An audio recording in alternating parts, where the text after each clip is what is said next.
Seska, may I ask what your height is right now? 5'8" po. 5? 8. 5'8". Wow. I'm sure you're tallest ka rin sa classroom nyo. Tallest. Wow, galing. So, you're also into piano. Yes po. Sino nagturo sa'yo mag-piano? I'm self-taught po. Self-taught. Wow. Si Daddy ba nagpa-piano rin? Hindi. Pero sa pagpapiano, yung mga unang kantang natutunan mo ay mga love song ba? O ano ba yung unang piyesa? No po. Yung mga lalabay po. Lalabay. Yes, of course. Ano yung mga basic notes, di ba? Parang ito, don't worry. Basic lang din ang tanong sa'yo. Kaya good luck. At syempre, si Jam naman. Siya nabanggit natin na mahilig mag-paint. Ano ba yung subject na pinipaint mo, Jam? Mape po. Music, arts, and PE. Oh, so ginagamit mo rin yung painting sa music, arts, and PE? Opo. Wow, galing talaga. Talagang ibang klaseng learning. Ginagamit ang arts sa MAPE. Kaya good luck, I'm sure. Maning-mani sa inyo to. Top 7 lang ang hinahanap natin. Here's a question. Kapag tumingala ka sa sky, ano ang makikita mo? Seska. Ibon. Ibon. Nandyan ba ang ibon? Yan, parang dyan. May mga ibon tayong nakikita. Jam, kapag tumingala ka sa sky, ano makikita mo? Airplane. Airplane! Pwede rin. Nandiyan ba ang airplane? Yes, pero mas mataas ang ibon, Seska. Pass or play? Play po. Alright, let's play round 1. Michael, kapag tumingala ka sa sky, ano makikita mo? Sun. Ang araw. Yan. Pero huwag mo titignan ng mata mo. Delikado yun. Medyo masakit. Nandyan ba ang sun? Of course. Amanda, kapag tumingala ka sa sky, ano makikita mo? Moon. Moon. Survey says, yes. Aaron, when you look up at the sky, what will you see? Cloud po. Sorry? Clouds. Clouds. Like that. Ayan mga clouds. Nandiyan ba ang clouds? Top answer. Seska, ano pa makikita mo kung tumingala ka sa sky? Stars po. Mga stars. Survey says, yes.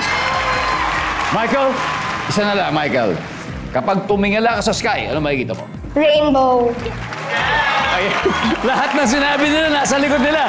Nandiyan ba ang rainbow? Walang rainbow. Amanda, kapag tumingala ka sa sky, Amanda, ano makikita mo? Butterflies. Butterflies, pwede? Why not? Nandiyan ba si Butterflies? Okay. Team Magala, pwede na kayo mag-usap-usap. Erin, kapag tumingala ka sa sky, ano makikita mo? Mga helicopter. Helicopter. Kung may airplane, baka may helicopter. Nandiyan ba helicopter? Okay, wala. This is your chance to steal, Mahalia. Ano kaya makikita? Rocket ship. Wow! Rocket ship! Megan? Rocket ship din. Rocket ship din? Wala? Rocket ship din po. Rocket ship din. Okay, ulitin ko ha. Kapag tumingala ka sa sky, ano kaya makikita mo? Rocket ship po. Rocket ship. Wow. Sabi ni Jam. Saan kaya pupunta yung rocket ship? Hindi ko po alam. Sa totoo lang, di naman talaga natin alam, di ba? Parang baka may nag-eksperimento dyan sa ibang bansa, di natin alam. Kasi definitely, walang rocket ship na galing sa atin. So kung tama, sagot nila. Sa kanila mapupunta ang puntos. Nandyan ba ang rocket ship?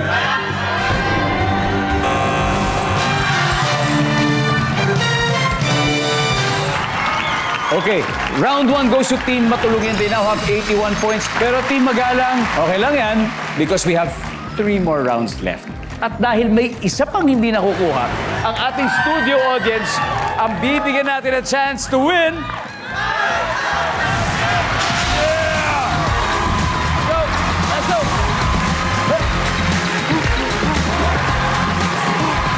$5,000. Sino gusto sumagot? Kamusta? Ano pong pangalan niyo? My name is Pamela Jones. Wow! I love the name, Pamela. Okay, pag tumingala ka kaya sa sky, ano makikita mo? Balloons. Balloons. Balloons. Okay, for 5,000 pesos, nandyan ba ang balloons?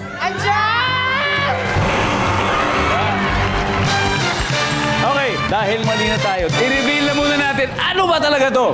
Number 4.